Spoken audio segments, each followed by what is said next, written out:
좋은 아침입니다. 사랑하는 성도 여러분, 오늘도 부활의 주님이 우리와 함께 하십니다. 우리와 함께 하시는 주님을 찬양합니다. 기도합시다. 하나님, 오늘도 저희들에게 또 희망적인 새날을 주셔서 또 주님의 말씀으로 하루를 시작하고 또 주님의 말씀 붙잡고 오늘 하루를 살겠습니다. 오늘도 주님께서 주시는 말씀에 귀를 기울이며 또 우리 마음이 더욱더 주님을 향할 수 있도록 잡아주시옵소서. 여러 가지로 복잡하고 공허한 세상 속에서 저희들이 매일매일 주님의 말씀을 우리의 마음에 담아 말씀으로 거룩하게 세워지며 승리하도록 도와주시옵소서. 예수님 이름으로 기도합니다. 아멘. 네, 오늘 말씀은 창세기 49장 1절에서 12절까지입니다. 야곱이 아들들을 불러 이르되 너희는 모이라. 너희가 후일에 당할 일을 내가 너희에게 이르리라. 너희는 모여 들으라. 야곱의 아들들아, 너희 아버지 이스라엘에게 들을지어다. 르우벤아, 너는 내 장자요 내 능력이요 내 기력의 시작이라. 위풍이 월등하고 권능이 탁월하다마는 물의 끓음 같았은즉 너는 탁월하지 못하리니 네가 아버지의 침상에 올라 더럽혔음이로다. 그가 내 침상에 올랐었도다. 시몬과 레위는 형제요 그들의 칼은 폭력의 도구로다. 내 호나 그들의 모의에 상관하지 말지어다. 내 영광아 그들의 집회에 참여하지 말지어다. 그들이 그들의 분노대로 사람을 죽이고 그들의 혈기대로 소의 발목 힘줄을 끊었음이로다. 그 노여움이 혹독하니 저주를 받을 것이요 분기가 맹렬하니 저주를 받을 것이라. 내가 그들을 야곱 중에서 나누며 이스라엘 중에서 흩으리로다. 유다야, 너는 내 형제의 찬송이 될지라. 내 손이 내 원수의 목을 잡을 것이요 내 아버지의 아들들이 내 앞에 절하리로다. 유다는 사자 새끼로다. 내 아들아, 너는 움킨 것을 찢고 올라갔도다. 그가 엎드리고 웅크림이 수사자 같고 암사자 같으니 누가 그를 범할 수 있으랴. 규가 유다를 떠나지 아니하며 통치자의 지팡이가 그 발 사이에서 떠나지 아니하기를 실로가 오시기까지 이르리니 그에게 모든 백성이 복종하리로다. 그의 나귀를 포도나무에 매며 그의 암나귀 새끼를 아름다운 포도나무에 맬 것이며 또 그 옷을 포도주에 빨며 그의 복장을 포도즙에 빨리로다. 그의 눈은 포도주로 인하여 붉겠고 그의 이는 우유로 말미암아 희리로다. 아멘. 자, 오늘 말씀은 이제 야곱이 죽을 때가 다 되었죠. 그래서 그의 아들들에게 유언을 남기는 그러한 모습입니다. 유언이지만 우리는 보통 이제 야곱의 축복이라고도 하는데요. 야곱이 이제 그 아들들을 부르지요. 그러면서 1절에 보니까 너희가 후일에 당할 일을 내가 너희에게 이르리로다. 너희는 모여 들으라. 야곱의 아들들아, 너희 아버지 이스라엘에게 들을지어다. 이제 야곱은 자기 이름을 야곱이라고도 하고 또 이스라엘이라고도 하면서 그의 아들들에게 마지막 유언을 남기게 됩니다. 후일에 당할 일을 내가 너에게 말하겠다라고 하죠. 그래서 실제로 이제 야곱의 아들들이 어떻게 될지에 관해서 일종의 예언적인 그러한 유언과 축복이라고 할 수 있습니다. 그러나 이제 우리가 내용을 보겠지만 사실 우리가 일반적으로 말하는 축복과는 내용이 좀 다른 부분도 많이 있습니다. 여기에는 오히려 경고가 있고 또 저주와도 같은 그러한 내용이 담겨 있기 때문이죠. 우리는 이 야곱의 그 유언과 축복을 단지 운명론적으로 받아들이기보다는 하나님께서 야곱을 통하여 주시는 이 말씀이 그들에게는 오히려 경고가 되고 계시가 된다면 이렇게 유언과 또 축복 혹은 저주를 받을지라도 그들이 하나님 앞에 결단하기에 따라 달라질 수 있다고 하는 그러한 좀 더 열린 마음으로 볼 수 있을 것 같습니다. 대체적으로 이제 태어난 순서대로 이렇게 유언을 하죠. 3절입니다. 르우벤아, 야곱의 장자입니다. 너는 내 장자요 능력이요 기력의 시작이다. 위풍이 월등하고 권능이 탁월하다. 사실 르우벤은 야곱의 맏아들로 태어난 그러한 장자로서의 법적 지위를 가지고 태어난 거죠. 어떻게 보면 이 야곱의 모든 아들들 중에서 가장 좋은 그러한 어떤 유전적인 아니면 아버지의 모든 것을 기업으로 받을 그런 특권을 가지고 태어난 그런 사람이라고 볼 수 있어요. 그리고 유다는 이 르우벤을 가리켜서 위풍이 월등하고 권능이 탁월하다. 그래서 이 르우벤이 굉장히 뛰어난 능력을 소유했음을 알 수 있습니다. 그러나 4절에 보니까 물에 끓음 같았은즉 물이 펄펄 끓는 것처럼 그렇게 되어서 내가 너의 그 힘을 제대로 통제하지 못했다는 거죠. 그래서 아버지 침상에 올라 더럽혔음이로다. 이제 이 사건은 창세기 35장에 나와요. 그래서 이 르우벤이 아버지의 첫 비라를 범한 그러한 정말 부끄러운 사건이 있었죠. 결국 이 사건으로 인해서 르우벤은 그의 그 장자권에 물려받은 그런 좋은 특권을 결국 다 잃어버리게 됩니다. 그래서 이스라엘의 역사 속에서 이 르우벤 지파는 그렇게 중요한 역할 또 중요한 일에 기여하는 것이 거의 없습니다. 그 많은 사사들 중에서도 르우벤 지파에서는 단 한 명도 나오지 않았고요. 당연히 제사장 왕이 나오지 않았음을 우리는 볼 수 있습니다. 결국 그의 장자권을 인정받지 못한 것이죠. 그 원인은 그에게는 탁월한 능력이 있었지만 절제하지 못했다. 그리고 그가 아버지 침상을 더럽힘으로 인간의 가장 기본적인 가정의 질서를 파괴하였다는 것을 볼 수 있습니다. 결국 무절제와 질서의 파괴는 아무리 능력이 뛰어나다 하더라도 결코 번성할 수 없다라고 하는 것을 보여줍니다. 다음으로 이제 둘째와 셋째 시몬과 레위에 대해서는 동시에 둘을 동시에 놓고 유언을 하고 있습니다. 그들의 칼은 폭력의 도구로다. 첫 번부터 폭력적이었다고 이렇게 말하고 있어요. 그러면서 6절에 보니까 그들의 모의에 상관하지 말라, 그들의 집회에 참여하지 말라, 그들의 분노대로 사람을 죽이고 혈기대로 소의 발목 힘줄을 끊었다. 정말 이 레위와 이 시몬에 대해서는 야곱의 그 뭐라고 할까요? 그 막 사무치는 그 분노 아니면 그 아픔이 담겨져 있는 것 같습니다.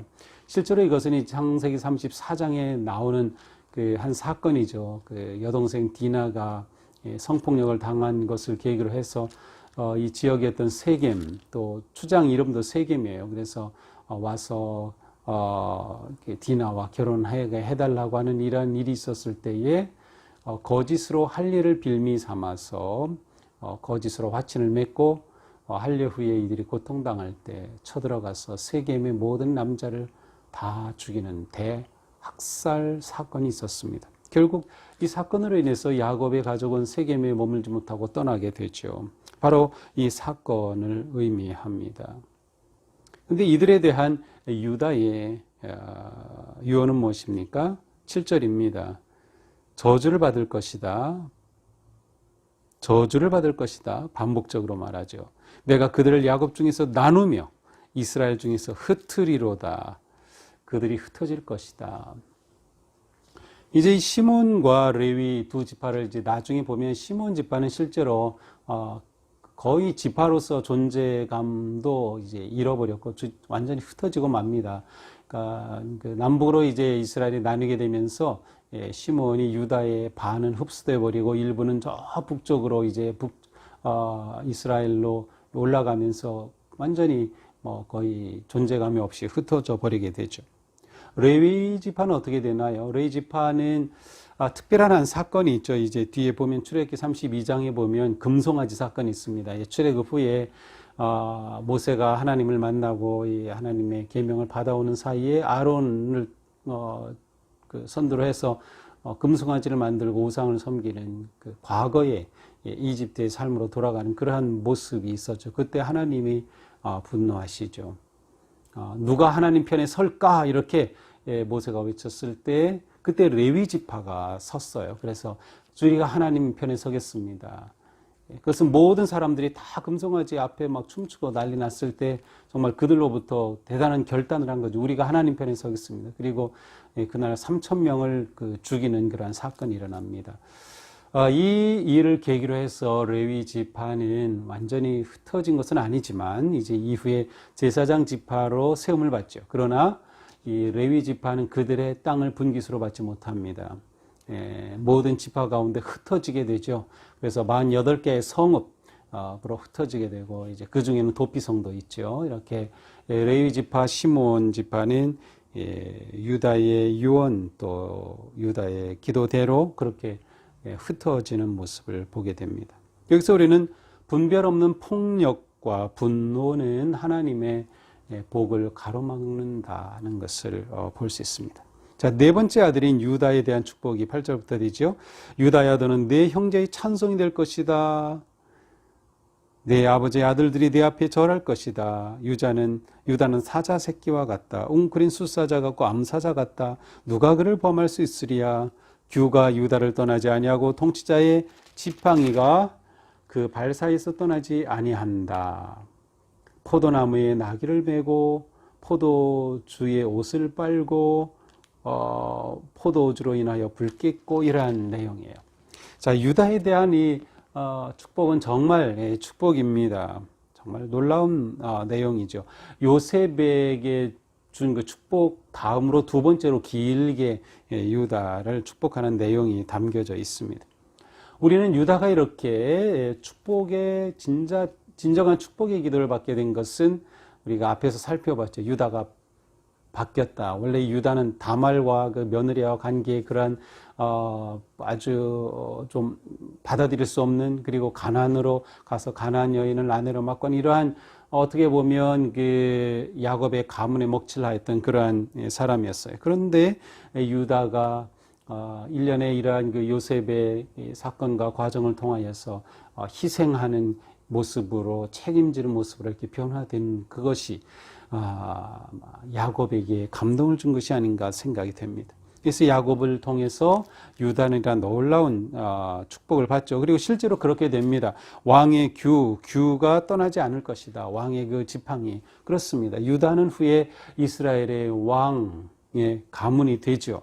그리고 메시아가 바로 이 유다 가문에서 태어나게 되죠. 다윗 왕조가 되는 이 가장 영광스러운 복을 이 유다 지파가 누리게 됨을 볼 수 있습니다. 이제 오늘 우리는 이렇게 네 아들에 대한 그 야곱의 축복의 내용을 보면서 우리는 먼저 이 축복은 단순한 축복이 아니라 하나님께서 주시는 그러한 축복과 동시에 복과 경고의 메시지라고 하는 것을 볼 수 있습니다. 자, 야곱은 비록 그가 자녀들에게 유언을 하고 이와 같은 축복을 하였지만 그것은 야곱의 개인의 생각이라기보다는 하나님께서 그를 통하여 주신 그러한 축복이다라고 생각할 수 있어요. 왜냐하면 비록 야곱이 자기에게 뭐 분노도 있고 자녀들에 대해 실망한 것도 있고 하지만 정말 마지막 죽기 전에 자녀들을 축복하면서 축복이 아닌 이런 저주성의 말까지 하였다고 하는 것을 보면 이것은 하나님께서 주신 것을 정말 그대로 순종하여 자녀들에게 전하였다라고 볼 수 있습니다. 여기서 우리는 야곱이 겸손하게 순종하는 그러한 마지막 인생의 모습을 보여줍니다. 그리고 히브리서 11장에 보면 이러한 야곱의 모습을 믿음의 행위라고 말하고 있어요. 자, 우리는 여기서 우리가 믿음으로 살아간다고 할 때 그것은 우리가 축복하는 자로 살아간다는 것이며 동시에 하나님께서 주시는 말씀에 온전히 겸손하게 그대로 순종한다고 하는 것을 의미합니다. 야곱이 오늘 바로 우리를 축복한다라고 하면 어떤 기도를 했을까요? 아마 우리는 좋은 정말 아름다운 그러한 유다에게 축복한 것 같은 그러한 기도를 기대할 것 같습니다. 그렇습니다. 우리 모두가 이처럼 아름다운 삶으로 나아갈 수 있는 것은 지금이 과거가 어떠했든 그 과거를 넘어서고 그리고 지금 이 시간을 하나님 앞에 신실하게 살아간다면 우리의 미래는 유다와 같이 열려질 것이라고 생각하게 됩니다. 우리의 삶에서 분노와 폭력을 버리고 혈기에 따라 행동하지 아니하며 오직 하나님께 순종하고 또 희생하는 그러한 마음으로 살아갈 때 하나님께서는 우리의 길을 놀랍게 열어주시리라 믿습니다. 그리고 또한 우리의 삶과 우리의 가정이 이처럼 거룩하고 형통한 그러한 가정으로 세워질 수 있기를 바랍니다. 또한 이렇게 야곱이 축복하였듯이 우리도 축복하는 세대가 되자 다음 세대를 향해서 또 우리의 자녀들을 향해서 또 우리가 리더자로서 우리 밑에 있는 사람들을 향해서 끊임없이 하나님의 음성으로 축복하고 그들을 세우고 격려하는 것이 진정한 믿음의 모습이다라는 것이죠. 우리가 이렇게 할 때 우리의 미래는 비록 지금의 코로나 상황 속에 있지만 밝은 미래가 되리라고 확신합니다. 우리가 미래를 바라보며 하나님께 더욱 의지하고 또 축복하는 공동체로 세워져 가기를 주님의 이름으로 축복합니다. 기도합시다. 하나님, 오늘 말씀은 야곱이 자녀들을 축복하며 유언한 그러한 내용이었습니다. 주님, 무엇보다 먼저 저희들이 축복하는 세대가 되기 원합니다. 다음 세대를 향해 축복하고 또 우리의 자녀들을 그렇게 축복하고 또 우리가 지도자로서 또 함께 일하며 또 아래 있는 그런 모든 사람들을 격려하고 축복하는 저희들이 될 수 있기를 원합니다. 또한 저희들 자신이 하나님 앞에 아름답고 거룩하고 신실하게 서서 유다가 받은 그 정말로 아름답고 영광스러운 축복의 말씀을 오늘 저희들이 받았다고 믿고 정말 그와 같은 저희들의 삶으로 가정으로 또 가문으로 또 교회로 세워지게 인도하여 주시옵소서. 하나님의 큰 은총 안에서 넉넉히 이기고 승리하도록 잡아 주시옵소서. 예수님 이름으로 기도합니다. 아멘. 네, 오늘도 주님 은혜 안에서 우리의 삶이 아름답고 거룩하기를 축복합니다. 사랑합니다.